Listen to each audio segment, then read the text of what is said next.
Հարև ձեզ, ես շատ ուրախ եմ, որ այսօր ձեզ հետ եմ այս հատուկ առիթով. Thank you, President Marquides, honored guests, faculty, and most especially the graduates of 2022 and their friends and families. Thank you for having me.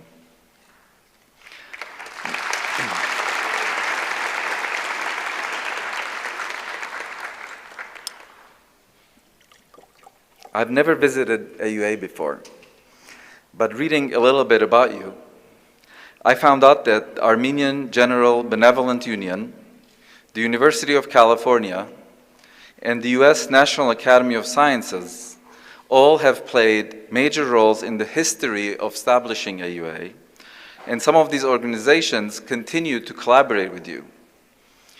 These are the very same groups that have played critical roles in my life and my career. As you just heard, I was born in Beirut, Lebanon, and grew up during the civil war there. During these difficult times, our lives were centered around AGBU. My siblings, Huri, Ara, and I all went to AGBU schools, where my mom was a teacher and later principal, and I played basketball, tennis, and ping pong at the AGBU Sports Club. So they kept us out of trouble and gave us the most important gift of all, solid early education. When I was 18 years old, I left parents, friends, and the only city I had known and moved to Los Angeles, California. The University of California, first Los Angeles, then San Francisco, played a very important role in the next phase of my education and career. We were not financially well off, and these state schools provided me with excellent education. I am forever grateful for these opportunities. Lastly, as I started becoming more established as a research scientist and biomedical scientist, I was elected a fellow of the National Academy of Science in the US. The NAS is a wonderful institution made up of top scientists, but what really makes them special is that they work tirelessly to advise governments within and outside the United States to make sure that scientific thinking, critical thinking, are used to tackle society's problems. So as you can see, we have a lot in common. The same organizations have shaped us, both at the university level as well as the individual level.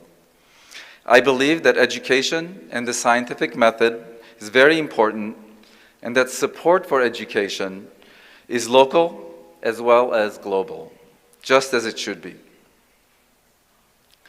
So now that we know each other a little bit better, what do I tell you today on this special day for you? I know it's traditional to give advice in a speech like this, and I've spent some time reflecting recently on what I wished I'd known 26 years ago when I graduated from Caltech with a PhD. But I will caveat this with a disclaimer up front.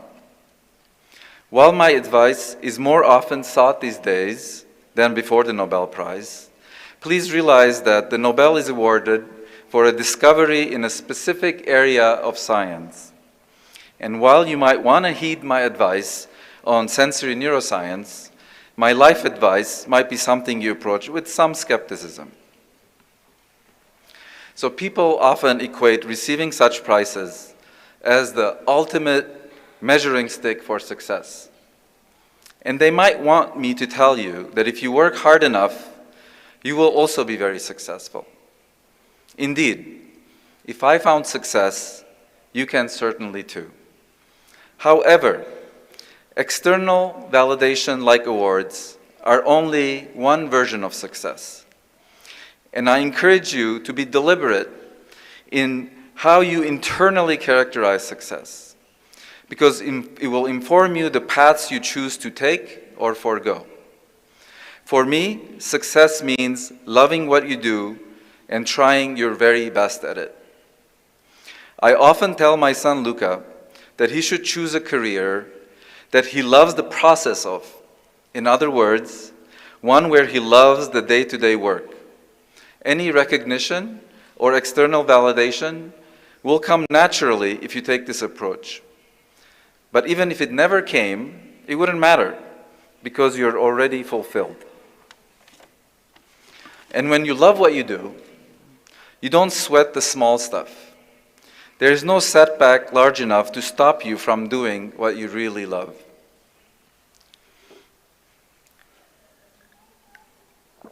Another thing, even if you know what success looks like, you will still inevitably feel uncertainty about your future or your place in the world or your purpose, and that's perfectly okay. I certainly felt this way many times as a graduate student and sometimes even afterwards. I wondered if being a researcher was really the path for me. It's easy to view this feeling as uncomfortable or as indicators of failure, but I think that the ambiguous is actually very beautiful. Scientists will be the first to tell you, without the unknown, we wouldn't have curiosity, discovery, or wonder. So I would encourage you to embrace the moments when you feel unsure and tackle them directly as they lead you to the path forward.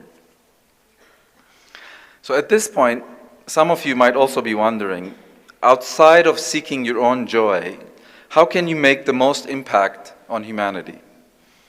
As Horace Mann said, be ashamed to die until you have won some victory for humanity. Although I wouldn't go as far as to say people should die in shame, he makes a good point about another aspect of success. I won't claim to have the answer, but I can offer you as this. In my experience, there is magic at the intersection of thinking big and thinking practically. Let me elaborate. I had the privilege of being trained by a great scientist and a world-class mountain climber, Louis Reichert. In Lou's climbing career, he tackled the biggest of them all, Mount Everest, and did it on a new route, never attempted before. So as you can imagine, his science mirrored that attitude. Go for the really big questions, but only with the technical tools and preparation that put success within reach. One is not enough without the other. It's a tough balance between ambition and practicality, but one I aim for all the time. So go for Everest, but with realistic planning and the best gear. And this does not apply questions of science and mountaineering alone. Ask yourself what your country or community needs, and then ask how you can contribute to this problem. The intersection of your big thinking and thinking practically is where your victory for humanity lies. If you're looking to maximize your positive impact, this mindset is a great place to start. And on the topic of positive impact, here's the last thought I'll leave you with. I think that people like me should be asking you graduates for advice more often than we do. Your bright minds and critical and your bright minds are critical and valuable. You shouldn't be afraid to speak up and provide your unique perspective, especially in a room full of people who may have more experience than you. Your generation are the ones leading the way to correct things like unfair policies or rules and the lack of diversity, representation, and access that have long affected society at large. Have faith in yourself and your voice. So decades from now, you might not remember who gave your commencement speech, just like I don't recall who spoke at my graduation ceremony quarter of a century ago. But that's okay. Maybe you'll remember to seek what brings you joy, to embrace uncertainty, to think big, and to value your own perspective. And of course, to cherish the time you spent at AUA, this wonderful place of learning, discovery, and wonder. Thank you again, and congratulations to the graduates of 2022.